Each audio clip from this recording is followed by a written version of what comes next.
My name is Mhi Vivi'ann Onsagen, age 36, race human, born on Voss, current occupation, Duke of Andalaria.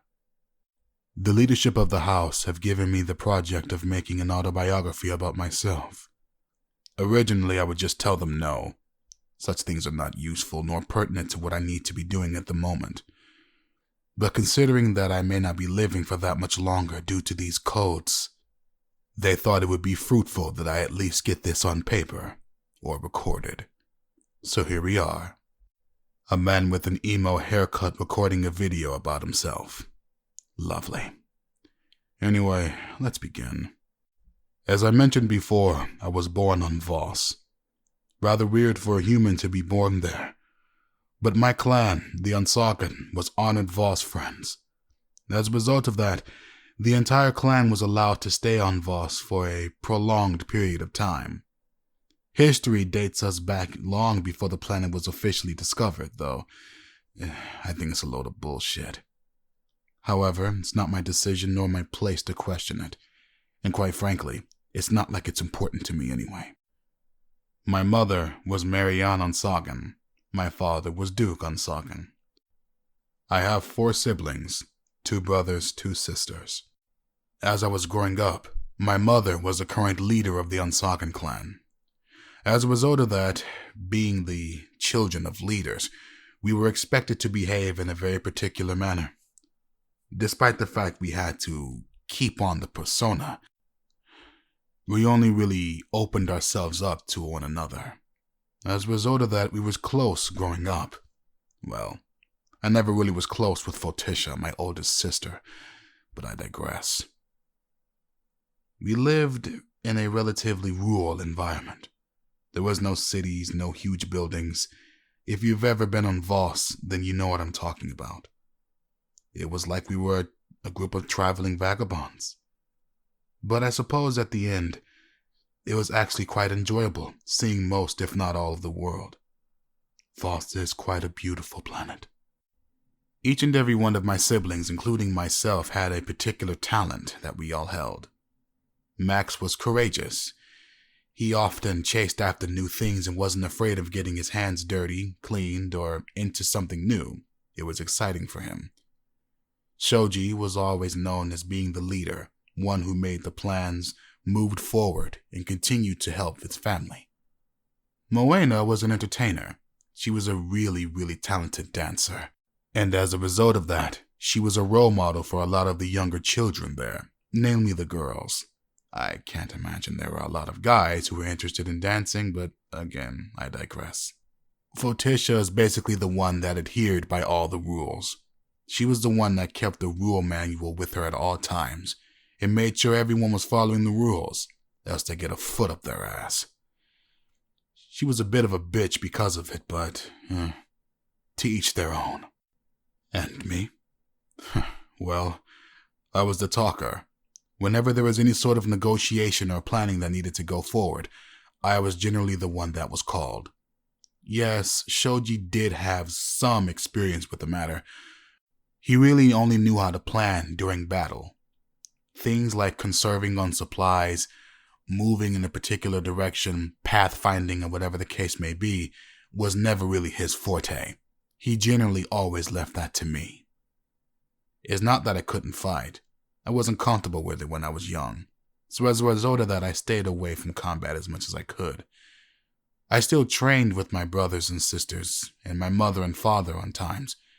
But I was, never really something to write home about.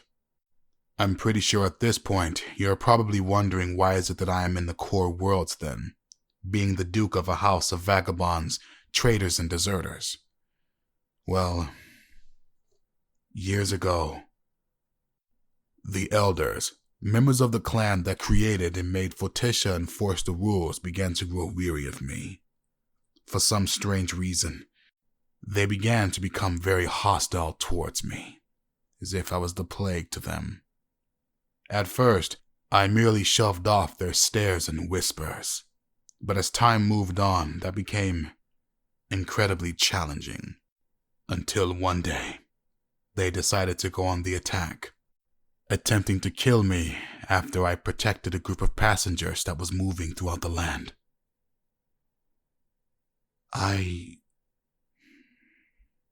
That day, something within me snapped. I was hit with one of their canes, and as a result of that, all I saw was darkness. When I woke back up, all around me, all I smelled, tasted, and saw was blood. My mother looked in horror. My father was the one that knocked me out. My brothers and sisters terrified. When I finally realized what was going on, I stood right over Moena, as if I was ready to end her life.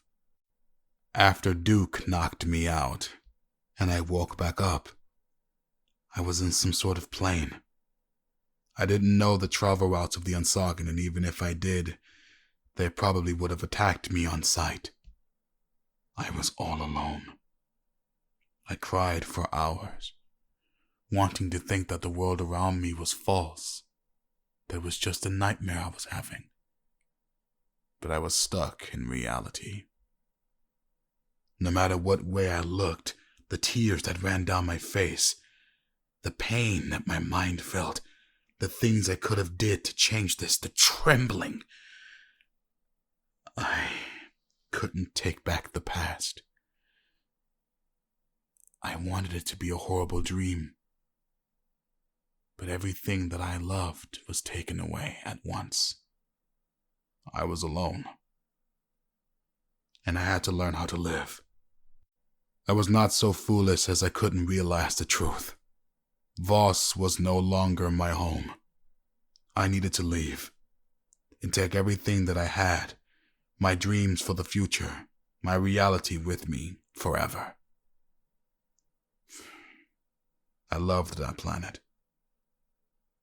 When I was a kid, I used to always look into the sky and see its beautiful clouds.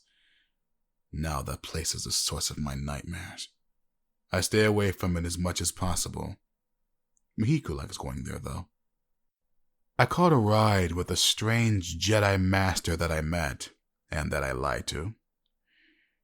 He, along with his Padawan and some Sith pureblood, was leaving to go to Coruscant.